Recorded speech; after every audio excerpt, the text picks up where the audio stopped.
Hey there, folks. Welcome to Spectrum Pulse. We talk about music, movies, art, and culture. And today we've got another unscripted movie review from the new film from Greta Gerwig, Barbie. I bet there are some of you that are kind of surprised that I'm sitting down to do this review. And for just a little bit of a rejoinder, preface this, I did not go to see Oppenheimer along with it. Yeah, the memes were incredible, but I'm kind of tired of Christopher Nolan's shtick. Even as someone with a physics background, Oppenheimer kind of looked a little tedious, especially running for 3 hours. And if the sound mixing was going to be as bad as it was in Tenet, I had no real interest in the same degree, especially for this sort of brand of biopic. But I'll be honest, I've wanted to see Barbie from the teaser trailer when it was deliberately evoking reminiscence of 2001: A Space Odyssey. And as funny as that was, and then going to see the insane production design, there was an element of it that made me fascinated to see where this film could possibly go and what the sort of discourse around it would be. Because make no mistake, there is going to be discourse around this one, not without good reason,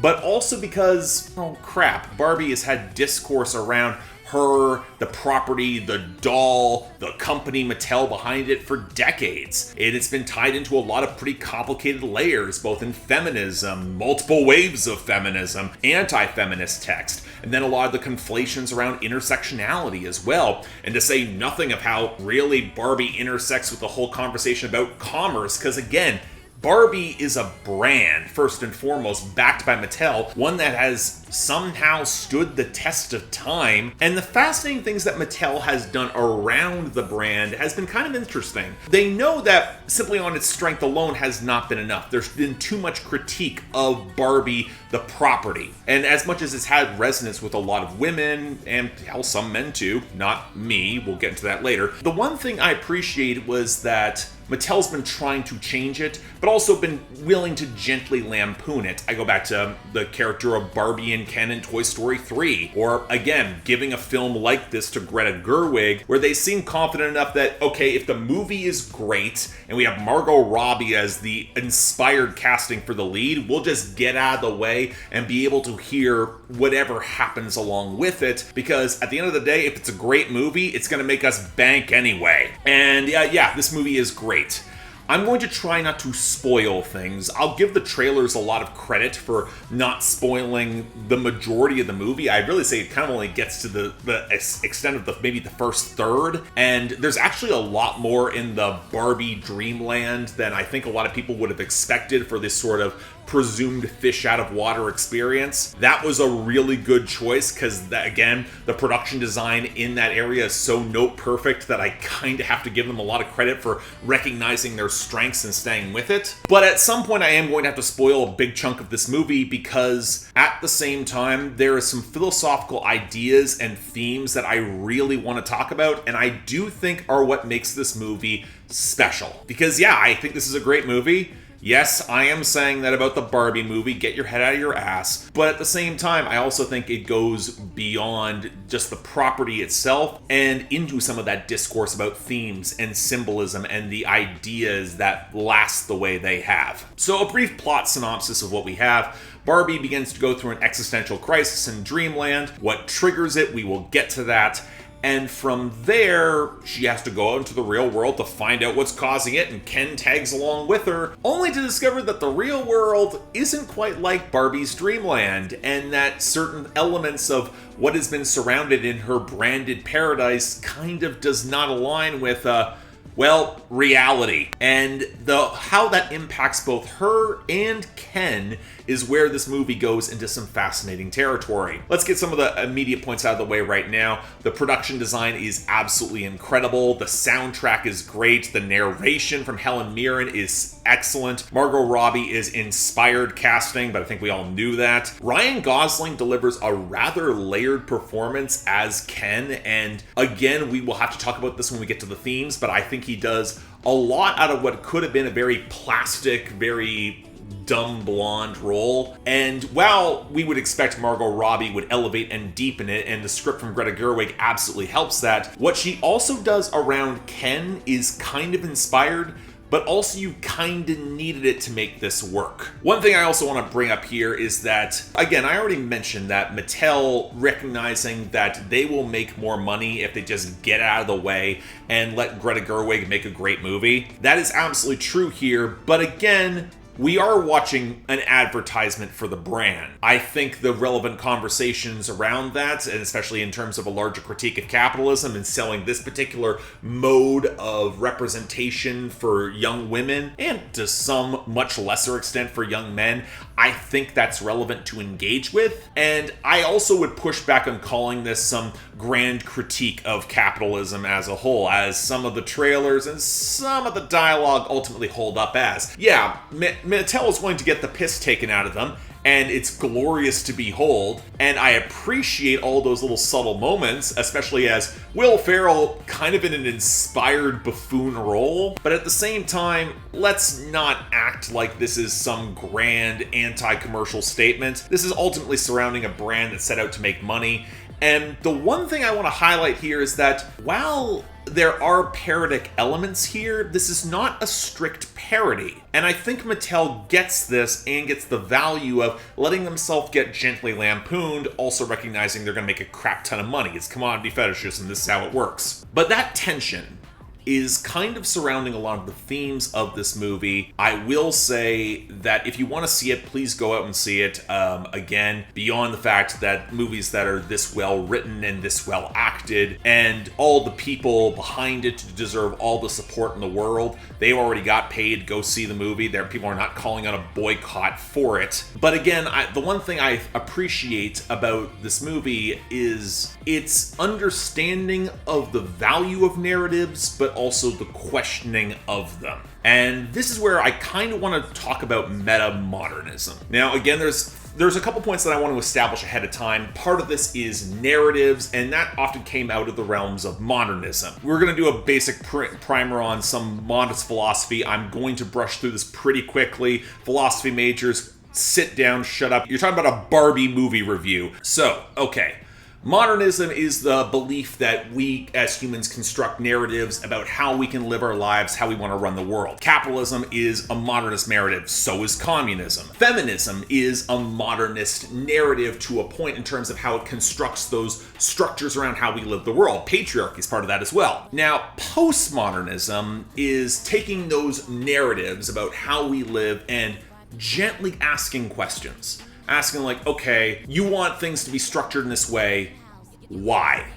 Or why not? What's not being shown? What's not happening in those narratives? Why is it done this way and not another way? A lot of times it gets conflated with other structures, but oftentimes postmodernism is critique. It's deconstructive in nature. It's more something that's going to pry at those little gaps. Metamodernism is understanding you can kind of have both. So something that is modernist is very much a conversation about, okay, you have this narrative, you have this archetype, you have this Barbie. And postmodernism is going like, okay, you have Barbie, but here's everything else that surrounds her that might make her portrayal more complicated than it otherwise is, or might raise questions about how we see it. Why is she the one who's being put on the pedestal? Metamodernism is recognizing you can do both. You can have someone that, you can see that narrative, and then you can have that critique and realize that you can merge them together and still make satisfying art out of it. You can still get something that has emotional rawness and appeal to it. And that's where I think the Barbie movie really resides. And honestly, it's where I think a lot of art has been trending in that direction. You get the initial established narratives that a lot of people like and cotton onto, and then they only see the deconstruction when those narratives are questioned or critiqued. It's why someone like Ben Shapiro hates the Barbie movie, and I completely get why, because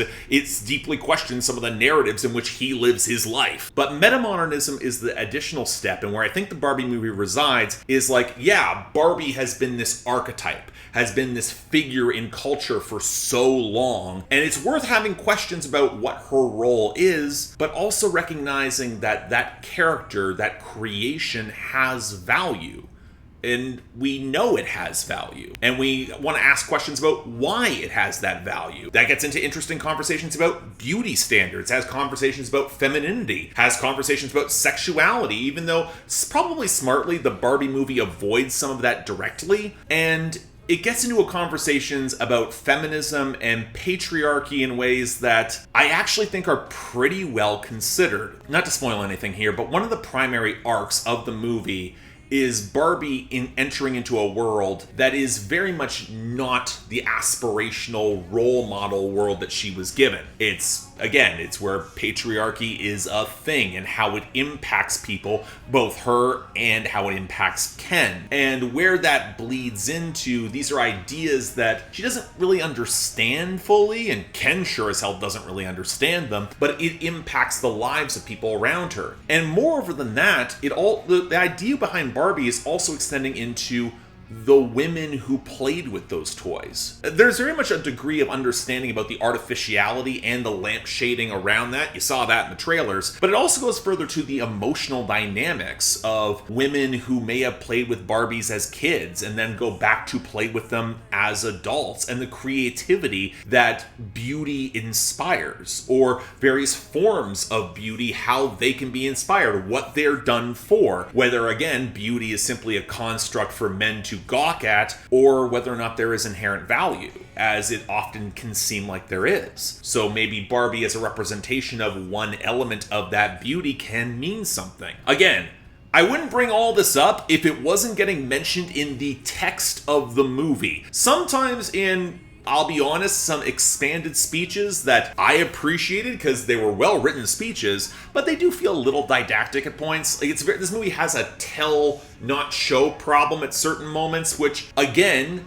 these are big ideas, and there's been a lot of discourse about Barbie, and Barbie's kind of already taken in all that discourse and is willing to have it. But at certain points, it can come across a little heavy-handed, at least from my point of view. I don't think it's a bad thing, though, because, again, they're saying a lot of good things. They're presenting these ideas with the complexity that they're observed, but I can see some people like, oh, it's not exactly subtle. But again, it's Barbie. Does Barbie have to be subtle? I kind of like how much the aesthetic informs some of the text here, not just in terms of the doll-like presentation, in terms of the dialogue that certain characters give, but also in terms of the representation of those ideas as manifesting into more. It's recognizing that creative spark can lay lines that go further. And the elements specifically surrounding motherhood here are really, really reinforced well. Not just in terms of Barbie and creative forces, but the women outside that who have engaged with it and have passed that sort of feminine representation down in various forms. I actually think that's really well done. And one thing I have to comment on is that as much as this movie will lampoon the broadest strokes of patriarchy, one thing I really appreciate that it does is, like, guys buy into patriarchy because they don't want to do the hard work of examining themselves and the systems in which they live. Whereas women are often forced to examine the systems in which they live because they live in it. And if they have questions of it, those systems can feel naturally oppressive and contradictory. And I like that Greta Gerwig knows that these systems are not just contradictory for women, often much more of a hellish experience, but also can be contradictory and frustrating and confusing to guys who, again, if you're not especially smart, you buy into it because it naturally reinforces a structure that puts you on top. Yes, this is all getting a little dense for conversation about the Barbie movie, but again, it's in the text. And I like that the movie basically, it sets up a villain, but not really. It understands that these are characters that are aspirational to, or will be framed as aspirational to some under certain framing, but also wants to make you care about them. It also really wants to understand the human core behind not just having those ideas, not just questioning those ideas, not just realizing that there is emotional weight in those ideas, but also understanding why those ideas resonate with somebody within those systems. And that's where I think that movie had some of its strongest notes in Again, a lot of screamingly hilarious moments with Ken or all the various Kens. Again, Ryan Gosling, what he does in the third act of this movie is actually a tour de force. Not only does he look like he's having the time of his life, but he's also getting to a real emotional core. But I also think that the message to being able to better know oneself, especially when you are projected upon by so many other things, when maybe it's not the best place to make yourself a role model or a model of any kind, but maybe just better know who you are and what that means. I think that's where the Barbie movie gets a lot of its resonance and gets a lot of its weight. Again, like, I'm describing this with some pretty heavy terms and some pretty heavy framing. I also want to say it's a riotous good time. It's beautifully photographed. It's amazingly well acted. And I think there's a lot of weight and resonance to the complexities of the framing that it gets to, down to, in my opinion, some really strong ideas at its core. But that also being said, for a mass market film that's trying to do a lot, I'd argue it does a lot really well. I think it's a pretty smart movie. I think it's a beautifully shot movie. I think there's some scenes that are ridiculously funny. Every choice of music in this movie is inspired. The narration is great. And there are also some figures like the Barbie who's considered Weird Barbie, who I honestly think will have a different sort of resonance for certain people who do not see themselves in that aspirational Barbie figure. That's kind of one thing I like about the film, is the growing acceptance of those viewpoints that are not aspirational, but more relatable, more ordinary. Not saying there isn't a place for the aspirational figure, but it's worth questioning why you're aspiring to that, who put you there. And while this movie shies pretty far away from really critiquing the underlying bottom line of Mattel, it does see the values and the ideas that they have propagated. So yeah, overall I think this movie's great. It's kind of interesting because I did not play with Barbies as a kid at all. I had action figures, a lot of Star Wars action figures predominantly, and dinosaurs. And I know my sister had Barbies, and I know she wanted to play with me, so we most often wound up playing with my action figures, and we created stories and ideas with that. I think I played with her Barbies a few times, not often was with her, and I think she just wanted the communal experience. Like, again, we're siblings and we're close, and I think she really appreciated that, and I think sometimes I could have grown to be more accepting of what she wanted. And believe it or not, that's actually a pretty deep root of being able to see and connect with other people and recognizing their viewpoints and their value is actually a pretty integral part of Barbie's character arc, in a way that I think it's gender flipped in a way I think is really, really well done. Again, it's reflecting on how you grow up. It's reflecting on the traditions that you pass down. I think that's what makes this movie feel special. Again, Greta Gerwig has done a lot of great work in her filmography, exploring sisterhood, exploring womanhood, exploring girlhood and growth there, that I think that she managed to smuggle in a movie that's a lot smarter than I think a lot of people expected. Like, if you didn't know this was coming from Greta Gerwig, you didn't know that pedigree, you might think this is great franchise filler. And I gotta say it, Warner Brothers will probably make it that. But as it is, it's a really smart movie. I think it's really good. It makes you reflect upon a lot of deeper ideas that I kind of knew were coming, but I'm happy that I see them manifest as well as they do. It can feel a little heavy-handed at spots, and again, this is, I think while it is an aesthetic marvel, well, I wish the studio system would recognize that the people who wrote and acted in this movie deserve the payment that they ultimately deserve, support the unions going on their strike here, and that films like this, while they will make the studios money, it's more of a triumph of the artistic spirit, because again, studios will cram together and put out shovelware if they could, and I like seeing good ideas get rewarded. So again, it's a good movie.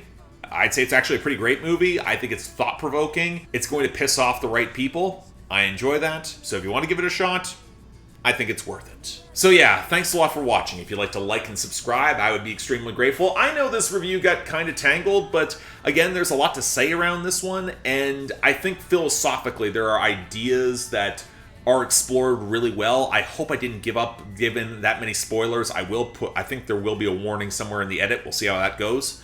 Beyond that, though, anything else I might be able to do to improve my presentation, I'm all ears. If you guys want to get albums on my schedule or movies on my schedule in the highest possible Patreon tiers, link to that over there. Again, please don't feel obligated. Tough times, I understand, but options available.